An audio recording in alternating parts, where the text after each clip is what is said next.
माता की। मैं रईस शिंदे कक्षा 6 में अध्ययन करता हूँ। बाय प्रोफेशन मैं एक मोटिवेशनल स्पीकर हूँ। स्वच्छता की सेवा 2024 में स्वभाव स्वच्छता संस्कार स्वच्छता अभियान में मुझे बोलने का अवसर दिया गया, इसलिए मैं मंच पर उपस्थित सभी अतिथियों को धन्यवाद देता हूँ।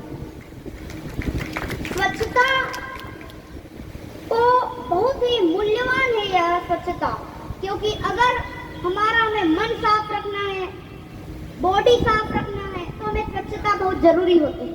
स्वच्छता बहुत जरूरी इसलिए होती है क्योंकि अगर आपको अपना मन साफ रखना है, तो बहुत से लोगों ने कहा गया है, हमारे देश के प्रधानमंत्री श्री पीएम मोदी जो है वो भी कहते हैं कि स्वच्छता बहुत जरूरी होती है। इस अभियान का नाम स्वभाव स्वच्छता संस्कार स्वच्छता ही क्यों रखा गया? यह नाम इसका इसलिए रखा गया क्योंकि जो स्वच्छता रहती है वो हमें अपने संस्कार में लानी चाहिए, अपने स्वभाव में लानी चाहिए। जिस प्रकार किसी का स्वभाव होता है गुस्सा करना, किसी का स्वभाव होता है वो हंसते ही रहता है, कैसी भी परिस्थिति बन जाए हंसते रहेगा, हर चीज को पॉजिटिव तरीके से लेता है, तो वो उसका स्वभाव रहता है। इसी प्रकार जो स्वच्छता है वो हमारे स्वभाव में होनी चाहिए। स्वच्छता हमारे घर, आंगन, शहर, स्कूल, देश आदि हर जगहों पर अत्यंत आवश्यक रहती है। स्वच्छता हमारे लिए इसलिए भी जरूरी रहती है, मान लीजिए आप अपना कोई कार्य कर रहे हैं और जिस जगह पर अपने कार्य को कर रहे हैं आसपास धूल मिट्टी है, गंदगी ही गंदगी है, तो क्या आपको उस कार्य को करने में मन लगेगा? यस और नो?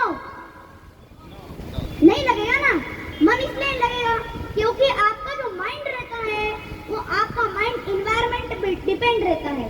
अगर आपका नेचर, आपका जो इन्वायरमेंट है वह स्वच्छ रहेगा, शुद्ध रहेगा, तो आपका माइंड भी उसी तरीके से अच्छे तरीके से कार्य करने लगेगा। उस कार्य में आप कुछ भी महारत हासिल कर सकते हो। बस आपको जिस जगह पर अपना कार्य कर रहे हो वह जगह स्वच्छ होनी चाहिए। पहली बात यह हो सकती है कि आपको अपना मन स्वच्छ रखने के लिए इस धरती को स्वच्छ रखना पड़ेगा, हमारे देश को स्वच्छ रखना पड़ेगा। स्वच्छता हमें इसलिए भी रखनी चाहिए क्योंकि स्वच्छता अगर हम नहीं रखेंगे तो गंदगी फैलेगी, गंदगी फैलने से मच्छर बढ़ेंगे और अगर मच्छर बढ़ेंगे तो मलेरिया और डेंगू जैसी बीमारियां भी और ज्यादा बढ़ने लगेगी। इसकी वजह से भी हमें गंदगी फैलाना बंद करना चाहिए।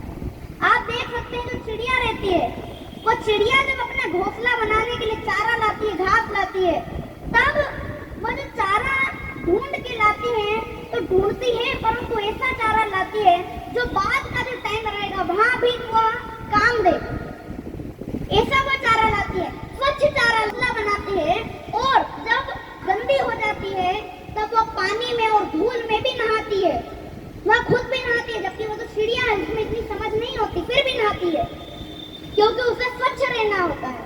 आप देख सकते हैं जो कुत्ते रहते हैं, वो कुत्ते जब किसी जगह पर बैठते हैं तब वो अपने पैर से उस जगह पे गंदगी रहती है उसे हटाते हैं